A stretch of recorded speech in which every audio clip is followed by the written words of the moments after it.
What's up, guys? Today on the show, we're going to be talking to a legend out of Spokane, Washington. He's literally the pioneer of mixed martial arts out of the city. He only coaches and develops winners and champions. You do not want to miss his story here on the Gametime Guru. So, what time is it? Game time! This is the Gametime Guru podcast, where I interview sports figures from all over the world to help deliver a panoramic view on sports. So whether you're a former athlete, one of the crazies, or simply a casual sports fan, this is the perfect show for you as we peel back the curtains and learn from our guests every single week. I'm your host, Shane Larson, and I'm helping you see sports through a different lens. What's up, everybody? Welcome out to the Gametime Guru podcast. I am your host, Shane Larson. Excited to be here with you guys today. Before we get started, I want to give a massive shout out to the listeners of the podcast. Thank you guys so much for all the support in the last 4.5 years. Now, if you're new to the show, if this is your first time listening, welcome aboard. We appreciate you being here. However, I will ask a question for all the current listeners and the brand new listeners. Leave me a review on Apple Podcasts. The reason reviews are so helpful is because it gets the show out to more people. We've hit 91 different countries, 66,000 downloads and counting. We have taken this global, and we intend to continue growing the show. But we need the help from the listeners. So if you guys have an iPhone or any kind of Apple device and you're listening to this on Apple Podcasts, leave us a 5-star review and let us know what you think of the episode and share it with your friends and family. Now, those who know me and have followed me for a while know that I am a fight fan. I'm a fan of combat sports in general. I'm a big fan. I'm a former boxer, boxed for Golden Gloves for 3 years back in the mid 2000s. Yes, sir.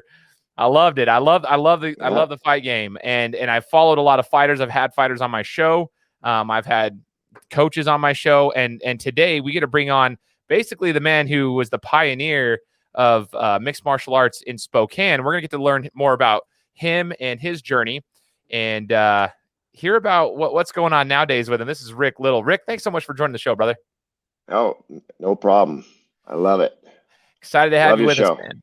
Thank you so much, man. I'm excited to have you with us. Now, I will tell all the listeners real quick, if you have not watched the documentary on YouTube, it's called Fight Town. It's from a couple years back, but super, super intriguing. We will touch base on a few stories there. I will ask a couple things, but that documentary is about a 1-hour documentary, and it goes more in depth on certain things. And I would highly encourage you guys to check it out, because it's there's some really funny stories that are in there that they break down, and it's very interesting. So before that, though, I want to get to know you, Rick, as an individual before the fight game.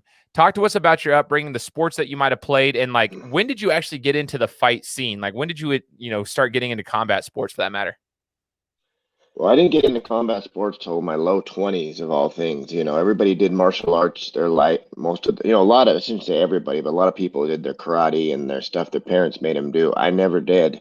Always in team sports, always in football, baseball, traveling with the team, large teams. I never did like the martial arts individual sport. Only did I get into it when I had to, when the team sports ran out after high school, and a lot of us weren't lucky enough to play in college ball. I sat around and was still a great athlete and could do nothing about it, sit behind the desk. And so I just went to a kickboxing gym because I missed it. I missed the boys. I missed, getting competition going. And, I was just seeking some competition or something to keep some fire going in me. As a young male, I think 20s is your prime, and you're done. After high school, it doesn't matter. That's your prime. They stick you behind the desk and do normal adult stuff. And it just didn't work for me. So I went into martial arts by accident, because that's all there is. Like I said to you before, there is no football gym. There is no baseball gym. You just, you're done with it. And so there's martial arts gyms. So that's what made me walk into it. I just missed the other sports. I love that you said that, and it's one of my favorite things. It made me reflect a lot just in the last 10 minutes after, we had talked previously. the whole concept of like competition that hits a lot of athletes and former athletes really hard when they get out of, and they're not blessed to go into the collegiate game. And even those who are in the collegiate game, when they're done, it hits them even harder because there really isn't that opportunity out there. You can play in rec leagues, you can play in certain things for certain sports. But the closest thing you're going to get to baseball is softball in a rec league, right? And then the closest thing you're going to get to football is flag football, right?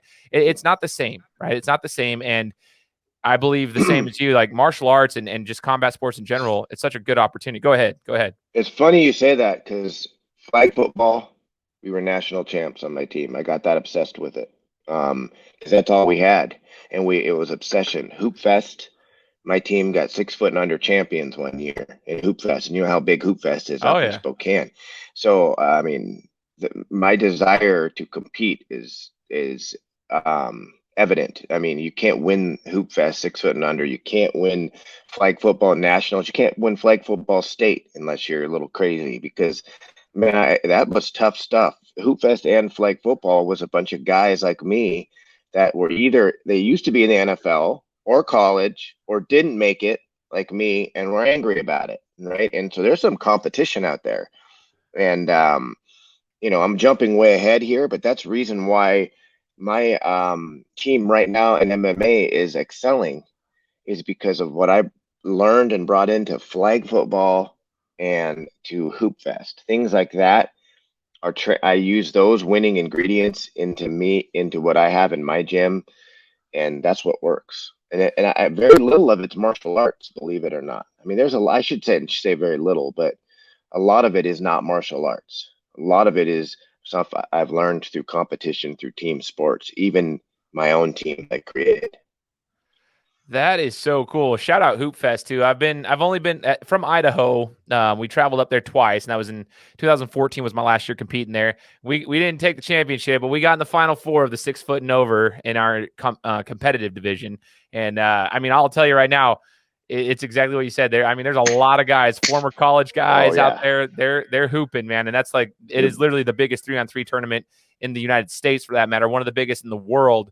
Up in Spokane, Washington. If you guys haven't ever played there, Hoopfest is, if you're a hooper and you want to go compete and have a good time, that's a pretty good place to be. I just want to give it a little shout out there. Hoopfest, one of my favorite weekends in the entire world, just because you just see a lot of different types of people and it's fun and you get to compete.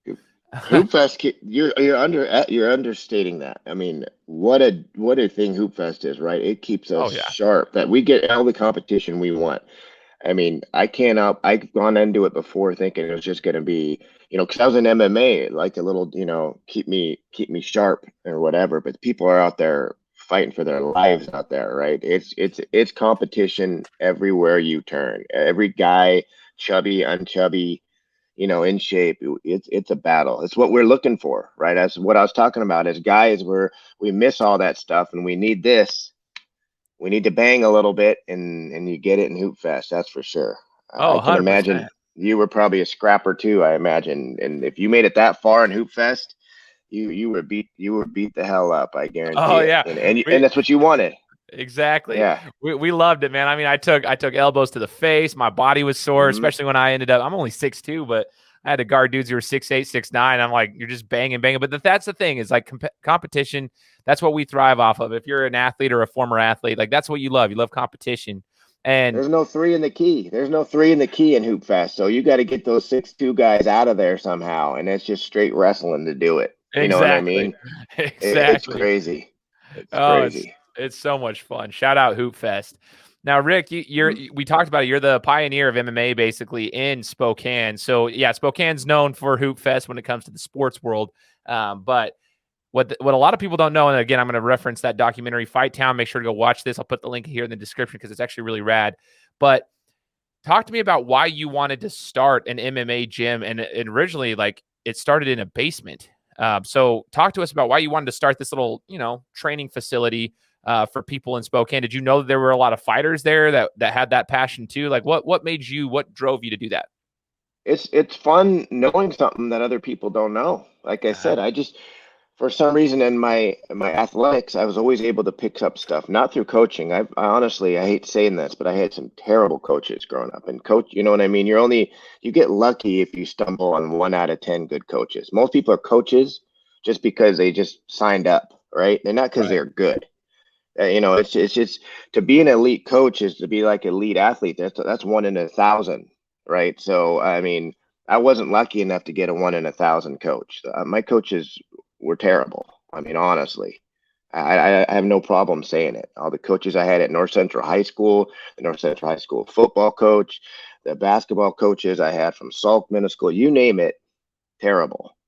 And are you still there? Because your thing I'm right froze a here. little. I'm Oh, right here. okay. You know, it's, and I realized that even in my 20s, as we're doing grappling stuff and things that I observed how you're supposed to do chokes and grips, I picked up on it, but nobody else picked up on it. And I had a lot of people asking me questions. How did you do this? How do you do that? And I would have to piece it together myself. I'd go, what do you mean? Why is your grip strength more than others? And I'd be like, well, you got to grip without your thumbs like this. I see how they grip like this. They don't grip like this with your fingertips.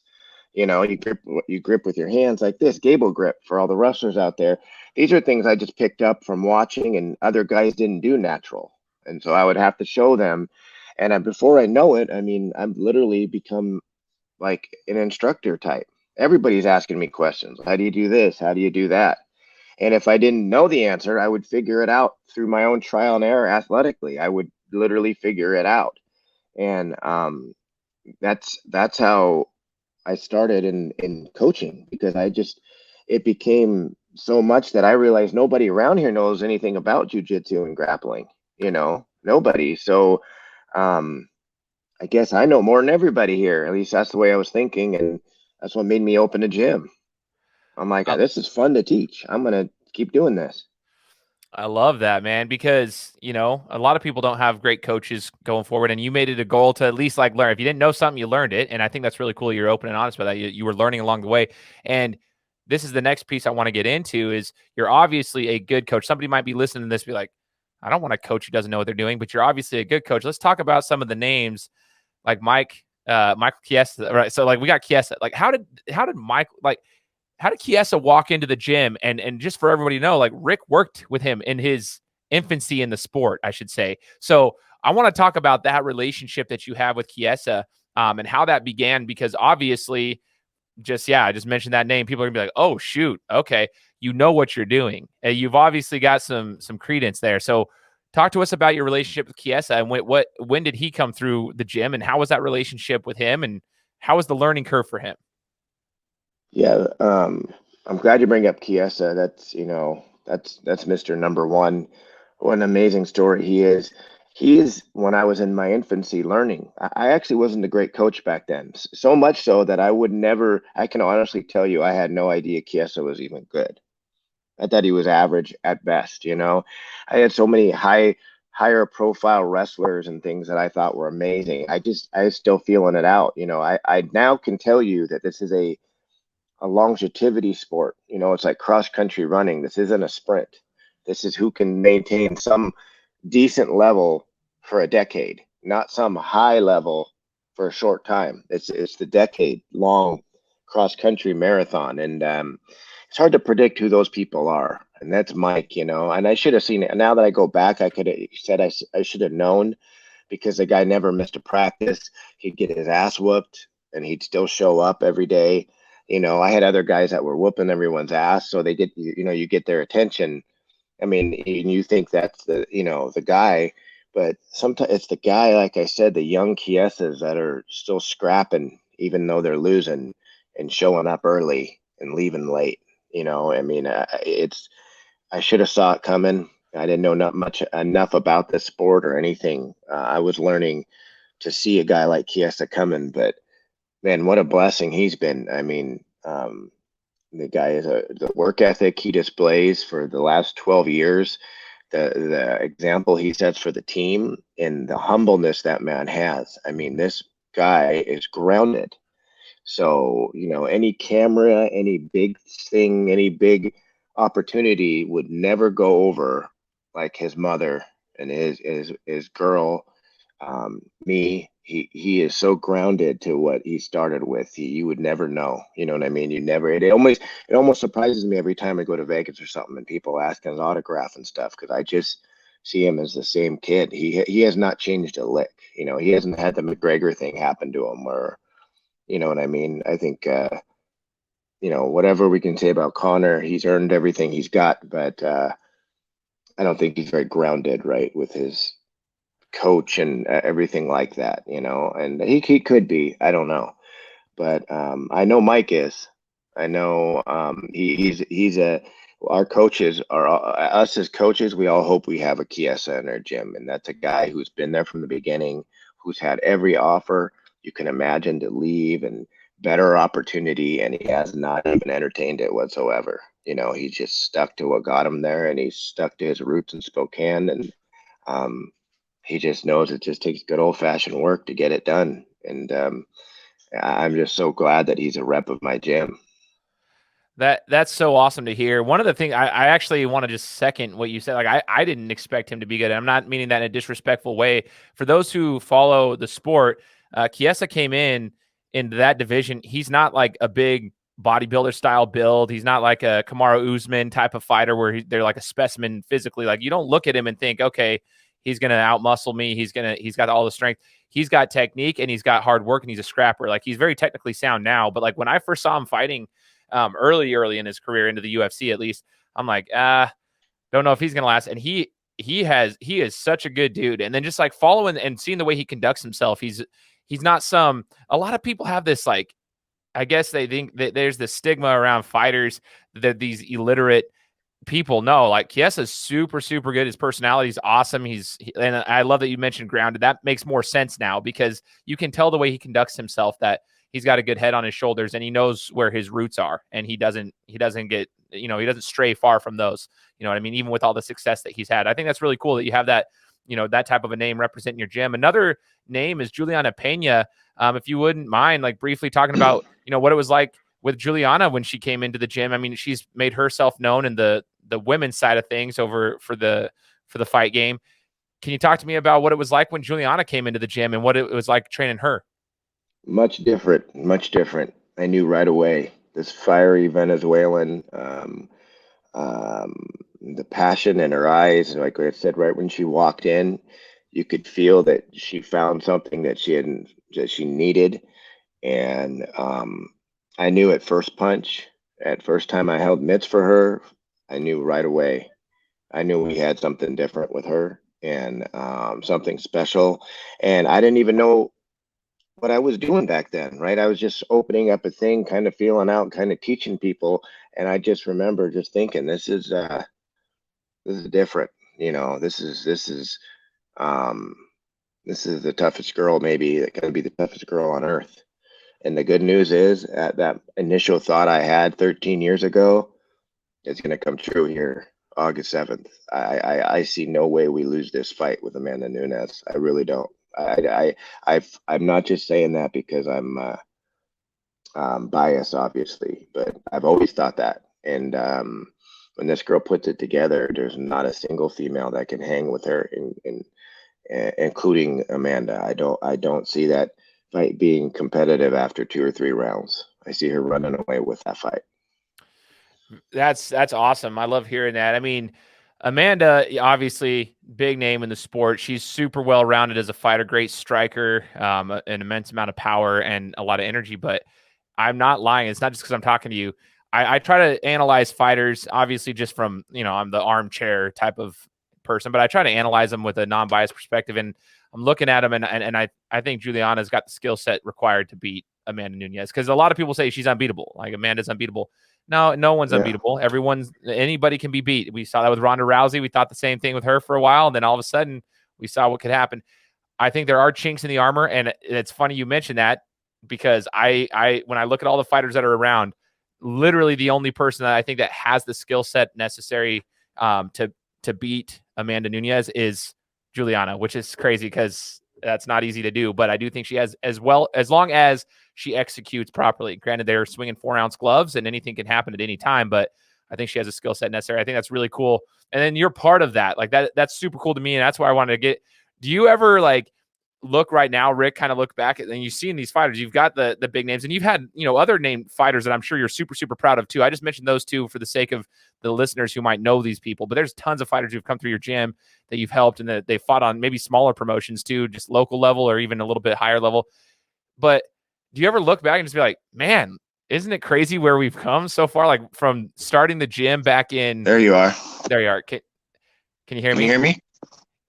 Yeah, I can hear you. Okay. Sorry, someone called in. I didn't know that. I thought I had that blocked, but Oh, it's all good.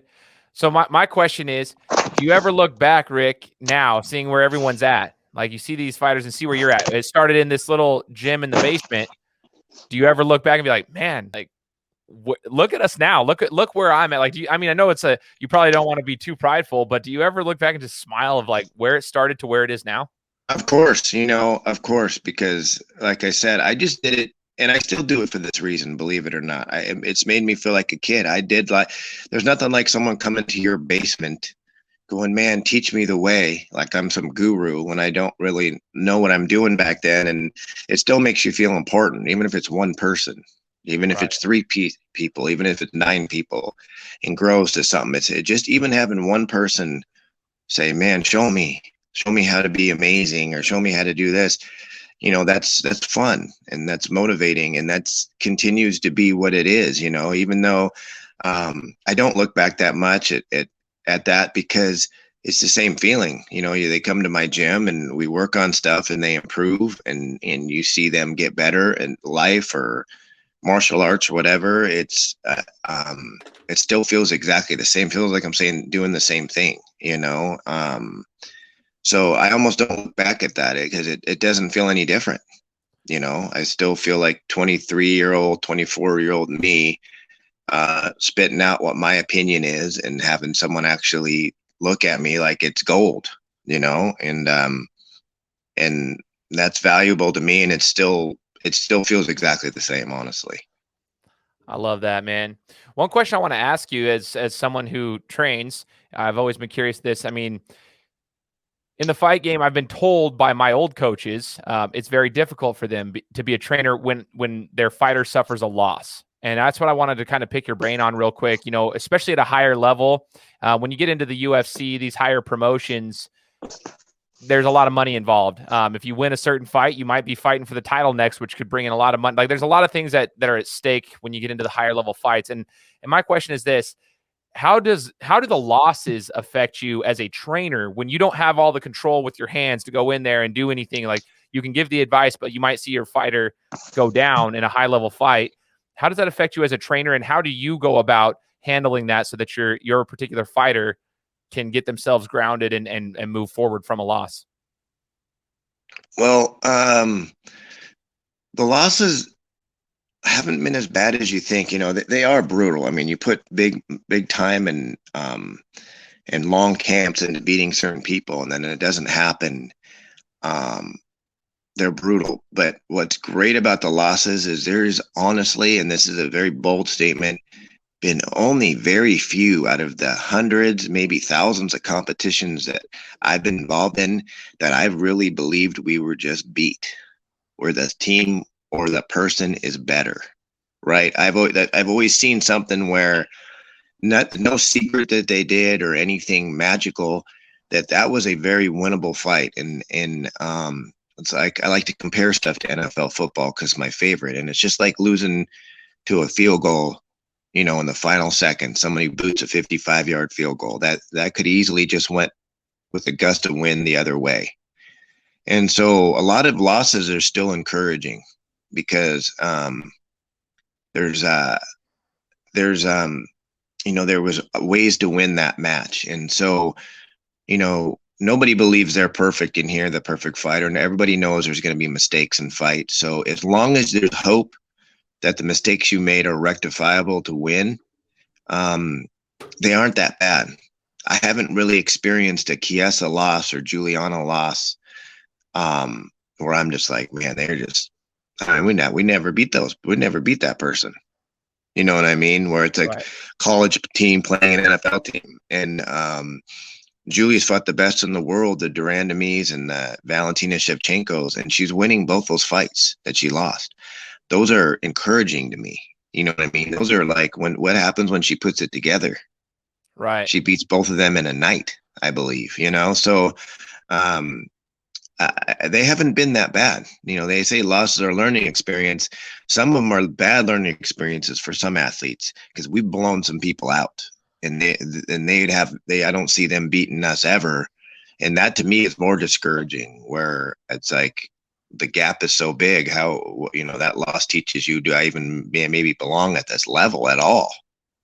I've not really felt that. So I don't take these losses as hard as one might think.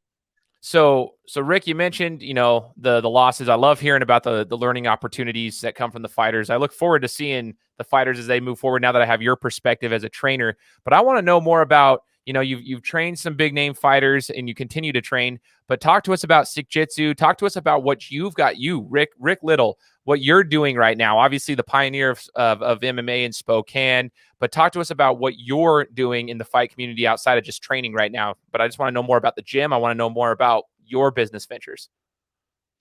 Well, I don't have no business interest. My business interest is still this. It always is this. I keep meeting amazing people and athletes that I love working with. And, you know, there's people like there's the Mikes and Julies, but there's the people that are rising, like the Jamel Jones, Ashton Charltons, Brady Heastons, and so many more amazing athletes that it's just this is all I see myself doing. I can't just be like, oh, you know, I'm done working with people, you know, I'm ready to move on to something else.